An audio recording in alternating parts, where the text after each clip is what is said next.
കർമ്മശാസ്ത്രവുമായി ബന്ധപ്പെട്ട വിഷയങ്ങളിൽ ഖുർആനിക പ്രവാചക നിർദ്ദേശങ്ങൾക്ക് വിരുദ്ധവും യോജിക്കാത്തതുമായ കാര്യങ്ങൾ പ്രവർത്തിക്കുന്നവരെ തിരുത്തുന്ന വ്യക്തികളെയും പ്രസ്ഥാനങ്ങളെയും മുസ്ലിങ്ങളെ നിസ്സാര കാര്യങ്ങളുടെ പേരിൽ ഭിന്നിപ്പിക്കുന്നവരെന്ന് പറഞ്ഞ് പലരും ആക്ഷേപിക്കാറുണ്ട്. നമസ്കരിക്കുമ്പോൾ എവിടെയാണ് കൈകെട്ടുന്നത് മുതലായ കാര്യങ്ങൾ നിസ്സാരമാണെന്ന് കരുതുന്നവരുണ്ട്. എന്നാൽ അതുപോലെയുള്ള കാര്യങ്ങൾ വളരെ ശ്രദ്ധിക്കേണ്ടിയിരിക്കുന്നു. ഓരോ വ്യക്തിക്കും അയാളുടെ ഇഷ്ടത്തിനനുസരിച്ച് നമസ്കാര രീതികൾ പിന്തുടരുക സാധ്യമല്ല. പ്രവാചകന്റെ വിയോഗ ദുഃഖം അന്തരീക്ഷത്തിൽ കെട്ടിനിൽക്കുന്ന സന്ദർഭത്തിൽ ഒരു സംഘം ആളുകൾ മസ്ജിദുൽ നബവിയിൽ വട്ടമിട്ടിരുന്ന് അതിലൊരാൾ ലാ ഇലാഹ ഇല്ലല്ലാഹ്, സുബ്ഹാനല്ലാഹ്, അൽഹംദുലില്ലാഹ് തുടങ്ങിയ സ്തുതി കീർത്തനങ്ങൾ ഉറക്കെ ചൊല്ലുകയും ഓരോ കല്ലുകൾ കൊണ്ട് എണ്ണം പിടിക്കുകയും ചെയ്യുന്ന വിവരമറിഞ്ഞ് സഹാബി കാരണവരായ അബ്ദുറഹ്മാനു ഔഫ് റളിയല്ലാഹു അൻഹു മദീന പള്ളിയിലെത്തി അള്ളാഹുവിനെ സ്തുതിക്കുകയല്ലേ എന്ന് പറഞ്ഞവരെ അഭിനന്ദിക്കുകയല്ല ചെയ്തത്. മറിച്ച് തന്റെ ഊന്നുവടി അവർക്ക് നേരെ ഓങ്ങിക്കൊണ്ട് ഗർജിക്കുകയായിരുന്നു. അള്ളാഹുവിന്റെ റസൂൽ നമ്മളിൽ നിന്നും വിട്ടുപോയിട്ട് ദിവസങ്ങളെയായുള്ളൂ. നബി സല്ലല്ലാഹു അലൈഹി വസല്ലം ഉപയോഗിച്ച വസ്ത്രങ്ങൾ കീറിയിട്ടില്ല, പാത്രങ്ങൾ ഉടഞ്ഞിട്ടില്ല, പാദരക്ഷകൾ കേടായിട്ടില്ല, ഭാര്യമാർ ജീവിച്ചിരിക്കുന്നു. അതിനു മുൻപ് നിങ്ങൾ മതത്തിൽ പുതിയത് നിർമ്മിക്കുകയോ എന്ന് പറഞ്ഞ് അവരെ പള്ളിയിൽ നിന്നും പുറത്താക്കി. വിശുദ്ധ ഖുർആനും പ്രവാചകനും ഉത്ബോധിപ്പിച്ചതിന് വിരുദ്ധമായി ഒന്നും ചെയ്യാൻ പാടില്ലെന്നതുപോലെ പുതുതായി മതത്തിൽ ഒന്നും ചേർക്കാൻ പാടില്ലെന്നും ഇതിൽ നിന്നും മനസ്സിലാക്കാം. മഹാപാപങ്ങൾ ചെയ്യുന്നതിനും ഗുരുതരമാണ് പുതുതായി മതത്തിൽ എന്തെങ്കിലും ചേർക്കുന്നത്. എത്ര നന്മ ഉദ്ദേശിച്ച് ചേർത്താലും അത് ഭീമമായ കുറ്റമാകുന്നു. എന്തെന്നാൽ ഒരാൾ കൊലപാതകമോ വഞ്ചനയോ ചെയ്യുമ്പോൾ താൻ ചെയ്തത് തെറ്റാണെന്ന് അറിഞ്ഞിട്ടാണ് അയാൾ അത് ചെയ്യുന്നത്. എന്നാൽ മറ്റൊരാൾ മതത്തിൽ പുതുതായി എന്തെങ്കിലും കൂട്ടിച്ചേർക്കുന്നു. ഉദാഹരണത്തിന് കരങ്ങൾ രണ്ടും പൊക്കിപ്പിടിച്ച് നമസ്കരിക്കുന്നു. കൂടുതൽ പ്രയാസത്തോടെ അള്ളാഹുവിനെ സ്മരിക്കണം എന്നതാണ് അയാളുടെ ഉദ്ദേശം. അയാൾ നമസ്കരിക്കുന്നത് കണ്ട് ജനങ്ങൾ അതാണ് യഥാർത്ഥ നമസ്കാര രീതി എന്ന് തെറ്റിദ്ധരിച്ച് അങ്ങനെ നമസ്കരിക്കാൻ ആരംഭിക്കുന്നു. അത്തരത്തിലുള്ള നമസ്കാരം പ്രവാചക നിർദ്ദേശത്തിനെതിരാണ്. കാരണം സൊല്ലു കമാ റഅയ്തുമൂനി ഉസ്സല്ലി, ഞാൻ നമസ്കരിച്ച രീതിയിൽ നിങ്ങളും നമസ്കരിക്കുക എന്നാണ് നബി സല്ലല്ലാഹു അലൈഹി വസല്ലം പഠിപ്പിച്ചിട്ടുള്ളത്.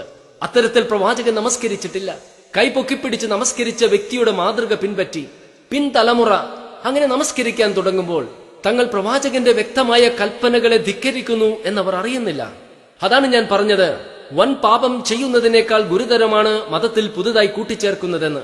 കൂടാതെ നിങ്ങൾക്ക് മതം പൂർത്തിയാക്കി തന്നിരിക്കുന്നുവെന്ന അള്ളാഹുവിന്റെയും പ്രവാചകന്റെയും കൽപ്പനകൾക്ക് വിരുദ്ധമാണ് മതത്തിൽ പുതുതായി എന്തെങ്കിലും കൂട്ടിച്ചേർക്കുന്നത്. കാരണം അള്ളാഹുവിനും പ്രവാചകനും കഴിയാതിരുന്ന ഉന്നതമായൊരു കാര്യം മതത്തിൽ കൊണ്ടുവന്നു എന്ന ഗുരുതരമായ വ്യാഖ്യാനമല്ലേ അത് നൽകുന്നത്. വിശുദ്ധ ഖുർആൻ 5-ാം അധ്യായത്തിലെ 3-ാം വചനത്തിൽ ഉണർത്തുന്നു, അൽ യൗമ അക്മൽതു ലക്കും ദീനക്കും വ അത്മംതു അലൈക്കും നിഅമതി വ റളീതു ലക്കുമുൽ ഇസ്ലാമ ദീന.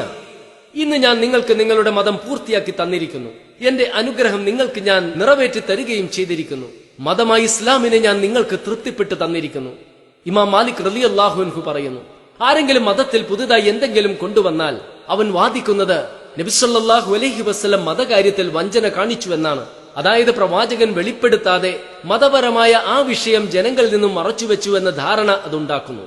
മേലുദ്ധരിച്ച ഗുരുതരമായ ഭവിഷ്യത്തുകൾ ഒഴിവാക്കണമെങ്കിലും അതുപോലെ തന്നെ ഖുർആനും പ്രവാചകനും പഠിപ്പിച്ച രീതിയിൽ മതത്തെ നിലനിർത്തണമെങ്കിലും ഖുർആനും പ്രവാചക നിർദ്ദേശങ്ങൾക്കും വിരുദ്ധമായതും യോജിക്കാത്തതുമായ എല്ലാ വിശ്വാസ പ്രമാണങ്ങളെയും പ്രാർത്ഥനാ രീതികളെയും ആരാധനകളെയും എതിർക്കാനും തെറ്റ് ചൂണ്ടിക്കാണിച്ചു കൊടുക്കാനും മുസ്ലിങ്ങൾക്ക് ബാധ്യതയുണ്ട്. ആ മഹത്തായ ബാധ്യത നിർവഹിക്കുന്ന വ്യക്തികളെയും പ്രസ്ഥാനങ്ങളെയും മതത്തിൽ ഭിന്നിപ്പുണ്ടാക്കുന്നവരെന്നും മുസ്ലിം ഐക്യം തകർക്കുന്നവരെന്നും പറഞ്ഞ് ആക്ഷേപിക്കുന്നത് അള്ളാഹുവിന്റെയും പ്രവാചകന്റെയും കൽപ്പനകളെ ധിക്കരിക്കുന്നതിന് തുല്യമല്ലേ? അള്ളാഹുവും നബി സല്ലല്ലാഹു അലൈഹി വസല്ലമയും കൽപ്പിച്ചതിന് വിപരീതമായിട്ടല്ലേ ഒരുപാട് മതനേതാക്കളും പുരോഹിതരും ഉത്ബോധിപ്പിക്കുന്നതും അവരുടെ തെറ്റായ ഉത്ബോധനങ്ങളെ അന്ധമായി പിന്തുടരുന്ന ജനങ്ങൾ അനുകരിക്കുന്നതും? ലാ ഇലാഹ ഇല്ലല്ലാഹ്, ആരാധനക്കർഹൻ ആരുമില്ല അള്ളാഹുവല്ലാതെ എന്നും, ഇയ്യാക നഅ്ബുദു, അള്ളാഹുവിനെ മാത്രമേ ആരാധിക്കാനും, വ ഇയ്യാക നസ്തഈൻ, അള്ളാഹുവിനോട് മാത്രമേ സഹായം തേടാനും പാടുള്ളൂ എന്ന വിശുദ്ധ ഖുർആന്റെ കൽപ്പനകൾക്ക് വിരുദ്ധമായി ഖബറുകളെയും മയ്യത്തുകളെയും മരിച്ചവരെയും ആരാധിക്കുവാനും അവകളോട് പ്രാർത്ഥിക്കാനും ദൈവിക സഹായം തേടാനും നമുക്ക് കഴിയുമോ? ഇന്നല്ലാഹ ലാ യഗ്ഫിറു അൻ യുശ്റക ബിഹി, തന്നോട് പങ്കു ചേർക്കുന്നത് അള്ളാഹു ഒരിക്കലും പൊറുക്കുകയില്ല എന്ന് വിശുദ്ധ ഖുർആൻ 4-ാം അധ്യായത്തിലെ 48-ാം വചനത്തിൽ ഉണർത്തുമ്പോൾ ലഇൻ അശ്റക്ത ലയഹ്ബത്തുന്ന അമലുക വലതകൂനന്ന മിനൽ ഖാസിരീൻ, അള്ളാഹുവിന് നീ പങ്കാളിയെ ചേർക്കുന്ന പക്ഷം തീർച്ചയായും നിന്റെ കർമ്മം നിഷ്ഫലമായി പോകുകയും തീർച്ചയായും നീ നഷ്ടക്കാരുടെ കൂട്ടത്തിലായിരിക്കുകയും ചെയ്യും എന്ന് വിശുദ്ധ ഖുർആൻ 39-ാം അധ്യായത്തിലെ 65-ാം വചനത്തിൽ മുന്നറിയിപ്പ് നൽകുമ്പോൾ ഇന്നഹു മൻ യുശ്രിക് ബില്ലാഹി ഫഖദ് ഹറമല്ലാഹു അലൈഹിൽ ജന്നത വമഅവാഹുൻ നാർ വമാ ലിളാലിമീന മിൻ അൻസാർ. അള്ളാഹുവിനോട് വല്ലവനും പങ്കുചേർക്കുന്ന പക്ഷം തീർച്ചയായും അള്ളാഹു അവന് സ്വർഗം നിഷിദ്ധമാക്കുന്നതാണ്. നരകം അവന്റെ വാസസ്ഥലമായിരിക്കുകയും ചെയ്യും. അക്രമികൾക്ക് സഹായികളായി ആരും തന്നെയില്ല എന്ന് വിശുദ്ധ ഖുർആൻ 5-ാം അധ്യായത്തിലെ 72-ാം വചനത്തിലൂടെ ഓർമ്മപ്പെടുത്തുമ്പോൾ അതിനെല്ലാം എതിരായി മരിച്ചുപോയവരെയും ജീവിച്ചിരിക്കുന്നവരെയും അള്ളാഹുവിനോട് പങ്കുചേർക്കുവാൻ നമുക്ക് കഴിയുമോ? ഇന്നല്ലദീന തദ്ഊന മിൻ ദൂനില്ലാഹി ഇബാദുൻ അംസാലുക്കും. തീർച്ചയായും അള്ളാഹുവിനു പുറമെ നിങ്ങൾ പ്രാർത്ഥിച്ചു കൊണ്ടിരിക്കുന്നവരെല്ലാം നിങ്ങളെപ്പോലെയുള്ള ദാസന്മാർ മാത്രമാണെന്ന് വിശുദ്ധ ഖുർആൻ 7-ാം അധ്യായത്തിലെ 194-ാം വചനത്തിൽ പ്രഖ്യാപിക്കുമ്പോൾ വല്ലദീന തദ്ഊന മിൻ ദൂനിഹി ലാ യസ്തത്വീഊന നസ്റകും വലാ അൻഫുസഹും യൻസുറൂൻ.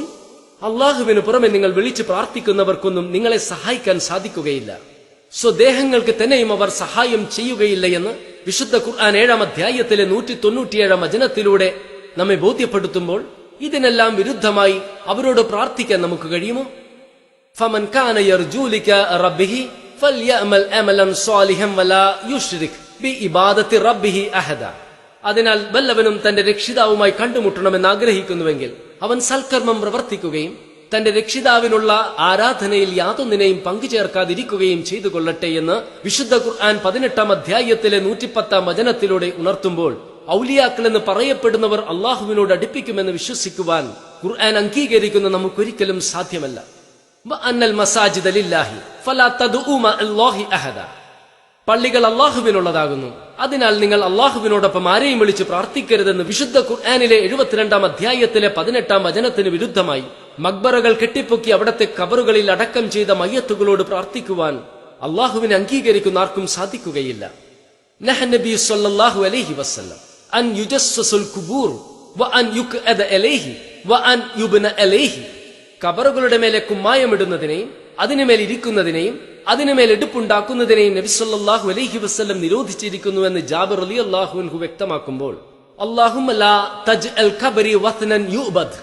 അല്ലാഹുവേ, എന്റെ ഖബർ ഒരു ആരാധന വസനൻ വിഗ്രഹമാക്കരുതേ എന്ന പ്രവാചക നിർദ്ദേശം തിരസ്കരിച്ചുകൊണ്ടും ലഅനല്ലാഹുൽ യഹൂദ വന്നസാറ ഇത്തഖദു ഖുബൂറ അംബിയാഇഹിം മസാജിദ. തങ്ങളുടെ പ്രവാചകരുടെ ഖബറുകൾ ആരാധിക്കപ്പെടുന്ന ഇടങ്ങളാക്കിയതിന് യഹൂദികളെയും ക്രൈസ്തവരെയും അള്ളാഹു ശപിച്ചിരിക്കുന്നുവെന്ന പ്രവാചകന്റെ മുന്നറിയിപ്പ് തള്ളിക്കളഞ്ഞുകൊണ്ട് ഖബറുകൾ കെട്ടിപ്പൊക്കി അത് ആരാധന ഇടങ്ങളാക്കുവാൻ പ്രവാചക അനുയായികൾക്ക് ഒരിക്കലും കഴിയുകയില്ല. മാ കാന യസീദു ഫി റമളാന വലാ ഫി ഗൈരിഹി ഇലാ 11 റക്അ. റമളാനിലാകട്ടെ അല്ലാത്തപ്പോഴാകട്ടെ 11 റക്അത്തിനേക്കാൾ നബി സല്ലല്ലാഹു അലൈഹി വസല്ലം അധികരിപ്പിച്ചിട്ടില്ലെന്ന് വർഷങ്ങളോളം പ്രവാചകന്റെ നമസ്കാരം നിരീക്ഷിച്ചിട്ടുള്ള ഭാര്യ ആയിഷ റളിയല്ലാഹു അൻഹ പറയുമ്പോൾ അതിന് വിരുദ്ധമായ ഒരു നിലപാട് സ്വീകരിക്കുവാൻ നമ്മെ കൊണ്ട് സാധിക്കുമോ?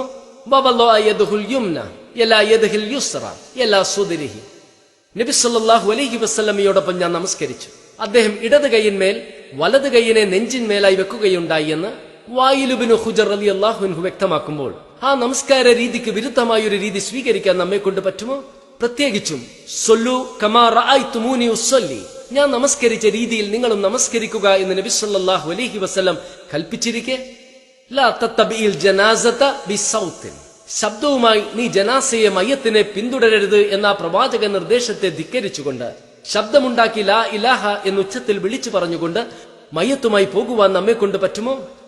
ഇസ്നഊലി ആലി ജഅഫർ തുആമ ഫഖദ് അതാഹും മാ യുശ്ഗിലുഹും.